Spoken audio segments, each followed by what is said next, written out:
Because we don't have anything to compare ourselves to, innit? You get what I'm saying? When you have exams, you think, oh, how much did you get? So you got comparison. You say, okay, he done this. When we see somebody else, like, oh, he learned the whole book by heart. You know, all the poems in Muntakhabat, we call comparison. So the reason that these stories are preserved, and even the reason they tell these stories, is that we say, okay, this is what we call good character. This is what we call humility. This is what we call tahajjud. This is what we call buka. This is the quality of this. You know, we preserve it. We understand that this is, sometimes we don't even know, like, what we're supposed to be getting. Let's say this in one poem. And it's a poem about the love of Allah subhanahu wa ta'ala. When you see that poem, I knew it before, but it's a long time I haven't heard that poem. And then you just remember, yeah, imagine just how, to even utter those words, imagine how much love he must have in his heart. Now we don't hear this, we don't do this, we just read out, we think, oh yeah, I'm a good Muslim. Right now. You haven't tasted, you don't even know like what you're supposed to get. So that's why along with our books, the main thing is, focus on your books, your nahwa, your sarf, your balagha, then your Quran translation, your hadith and everything. But along with this, keep one book next to your bed as a side read.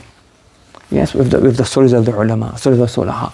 This will teach you how to live your life, how to become a good person. Do you understand? You get it? Without this, then you don't understand. Whether you could have Hayat al-Sahaba, you have stories of Sahaba, Tabi'un, Tabu Tabi'un, the ulama. Again, they're all min wadin wahid. This is what following after the other. Yes, it's like, they follow. It's just what happened. The modern story that manifests, you see it, instead of saying that, you see a modern manifestation of humility, a modern manifestation of honesty. Do you understand? So if you read this, then we understand what we need to aim for, what our target should be. We just don't want to have, because sometimes our teachers tell us that one person, when he went to study in another city, not in this country, but another country, went to study. So he goes, the teacher was teaching hadith, and when azan would go, he would pull out a cigarette. And he goes, "Idhabu fasallu," he pull out a cigarette and just take a cigarette. He would teach hadith, and he would pull out a cigarette, and you guys go perform salah in another one of those countries. So if you know, you can know all you could be Ibn Hajar, Ibn Jabal, but if this is they went to another madrasa for a little while and they came another place, another country. So we don't be like that, innit? You don't become a person that you have lots of knowledge, but that lots of knowledge will lead you to what? Fights, argument, pride, arrogance. You get what I'm saying? So you study a little bit. So now, do you want to start debating with your father, your grandfather, call them fasiq.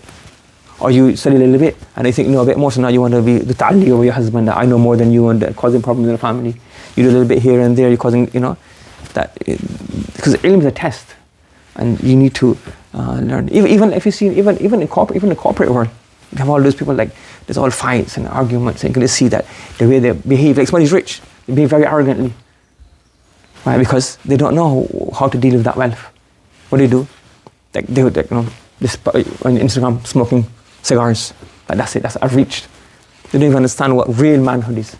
Not to smoke cigars and to have lots of women and to have lots of cars.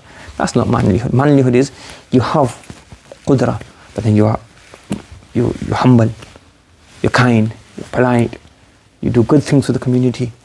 Do you understand? So if you have knowledge, or we see these, our ulama, our sulaha, then we have our uswa. We have the Prophet is always there. He's always there. But then we have different furu'. The Prophet he's the main river. He's the ocean. And from the ocean we have all these little branches. The branches of the ulama, the sulaha, the tabi'in. So we follow these ways and inshallah we'll be guided inshallah. Do you understand? So may Allah give us all the tawfiq to act upon this. And give us these good characteristics. Wa akhiru da'wana alhamdulillahi rabbil alamin.